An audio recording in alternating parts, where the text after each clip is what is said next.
Historicamente falando, as pessoas sempre focaram mais no poder executivo, nos cargos executivos, não só na presidência, no governador, no prefeito.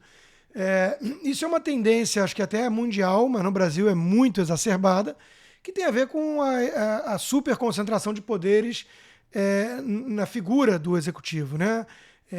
Aqui nos Estados Unidos, por exemplo, tem até uns bons livros sobre isso, né? O Culto da Presidência é um deles, porque começou com muita descentralização de poder, o federalismo valendo na prática, e a tendência ao longo das décadas foi uma concentração maior de poder no executivo. Então, hoje, a figura do presidente na Casa Branca consegue pautar, consegue concentrar orçamento e tudo mais de uma forma bastante desproporcional e virar o jogo e ser um poder hipertrofiado. Né? Isso na América. Imagina no Brasil, que sempre teve essa hipertrofia e essa cultura. Né? Então, em parte, eu acho que a explicação está no excesso de poder e no imaginário popular de que a figura do presidente pode tudo. E aí deixa de lado o Congresso, que tem muito poder. Tem, inclusive, o poder de derrubar um presidente quando chega a um extremo de uma Dilma Rousseff, né? Em termos de estrago, em termos de pedalada e tudo mais.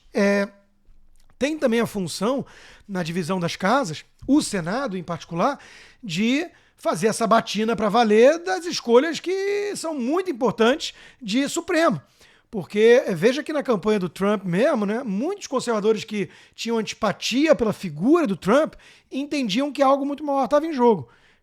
O slogan era: não é uma eleição para os próximos 4 anos, e sim para os próximos 40 anos.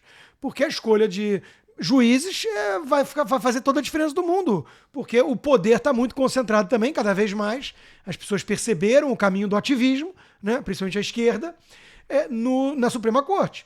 E olha que, de novo, nos Estados Unidos isso é numa dimensão infinitamente menor que no Brasil, que não é nenhuma corte constitucional apenas. Lida com tudo e 100 mil casos por ano contra 100 casos da Suprema Corte americana. Né? Então, esse ativismo foi gerando também essa preocupação de quem você vai apontar, e cabe ao Senado a sabatina. Ou até mesmo o impeachment, que não tem precedente na história, mas está lá, na teoria, a possibilidade.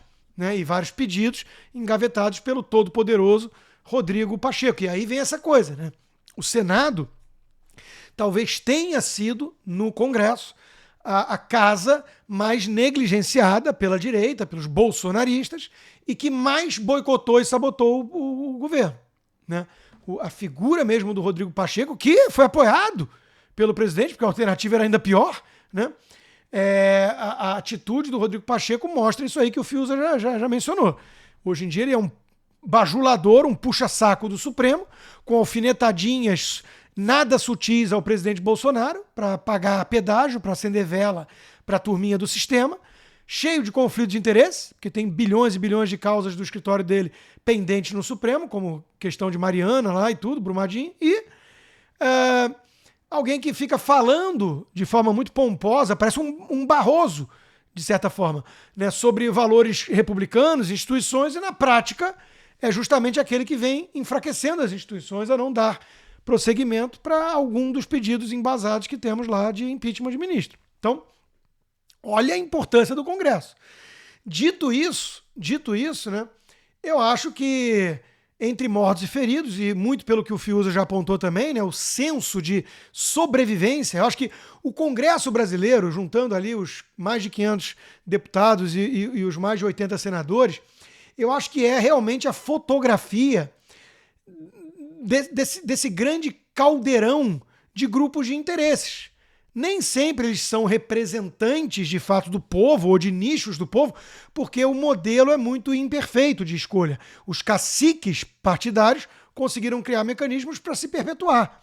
Então nós temos várias reformas possíveis ali, não é o foco da pergunta, do podcast, mas basta dizer que o modelo que temos hoje não é um modelo justo em relação à representatividade popular.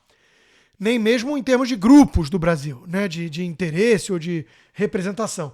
Mas, com todas as imperfeições do processo de escolha, é o que mais chega perto de representar esses grupos díspares, né, pulverizados aí do país. O presidente é uma eleição majoritária onde o winner takes all. O sujeito ganhou com 50,1% dos votos válidos, cheio de abstenção, cheio de voto nulo e tudo. Ele é o presidente de todo mundo. Então, o Congresso está ali como um mecanismo, teoricamente, mais plural, mais diverso, de freios e contrapesos, para o poder, inclusive, do Executivo. Como o nosso federalismo é todo invertido e a pirâmide é toda invertida, a pirâmide, os mais de 5.500 municípios precisam passar o chapéu em Brasília, porque todo o recurso é concentrado lá. Aí esse governo delegou mais ao Congresso, com as propostas, com as emendas secretas e tudo mais. Aí a mídia começa com o seu papel, mas o fato é que o Poder Executivo delegou mais ao Congresso. E tem gente que não acha ruim isso, não, porque é isso mesmo. Bom, tem ministro, como o Fiuza lembrou, querendo discutir lá fora do Brasil o modelo político, né, o semipresidencialismo e tudo, mas o fato é que tem muita gente que tem alguma simpatia por parlamentarismos, né, e entende que esse poder na mão do Congresso não necessariamente é algo ruim. Né? O problema são os impasses criados entre a Constituição e o modelo na prática que temos e tudo mais. Outra discussão para outro podcast. Né? Não vem ao caso aqui. Basta dizer que é um modelo bastante complicado de forças e grupos de interesse. Mas o Congresso está lá representando esses nichos. E aí, às vezes, por senso de sobrevivência, sai alguma coisa boa, que é para impedir, por exemplo, que matem a galinha dos ovos de ouro, como foi o caso da impeachment da Dilma. E eu sempre brinco, né, que a cara do Congresso é o MDB, e o MDB é a cara do fisiologismo brasileiro, que impede o Brasil de decolar. Na época eu dizia virar um Chile, hoje não dá mais para usar esse exemplo, porque o Chile está afundando, graças à esquerda radical. E também impede de afundar de vez como a Venezuela ou como a Argentina. Então, o Brasil boia.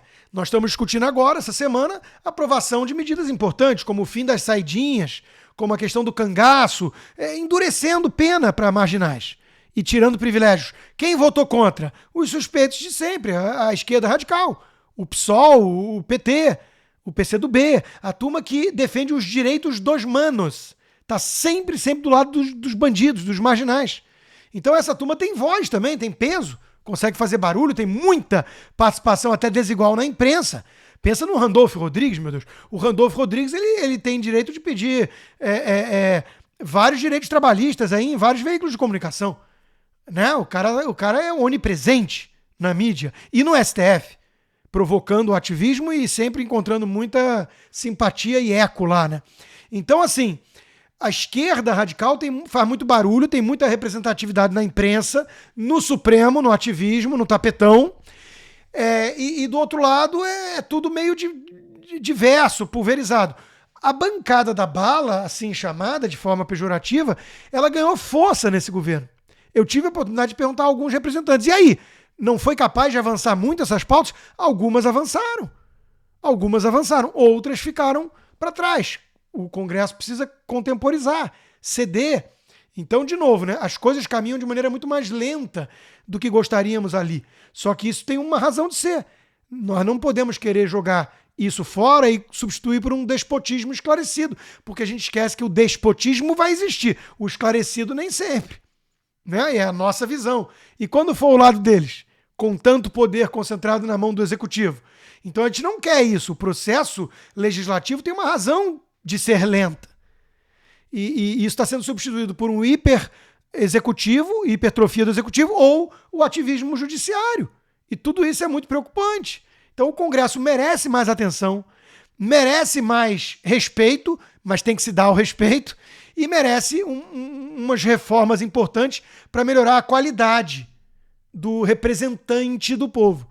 E isso acontecendo, eu não tenho dúvida que, se tiver mais alinhamento com o que realmente diz o pulso popular, e novamente o Fiuza acerta em mencionar que o boicote ao presidente Bolsonaro só não foi maior, né? Em que pese todos os ataques que ele sofre da imprensa, do judiciário, porque a turma do Congresso percebe que ele tem o povo ao seu lado, uma boa parcela, né? Então eu acho que fazendo essas reformas vai ter um alinhamento maior com o povo. E aí o Brasil pode, quem sabe, decolar. Nunca no voo de águia que deveria ou poderia, porque isso é Brasil e porque o Congresso é assim mesmo, mas pelo menos apontando na direção correta e avançando mais do que esses passos de cágado que nós observamos aí.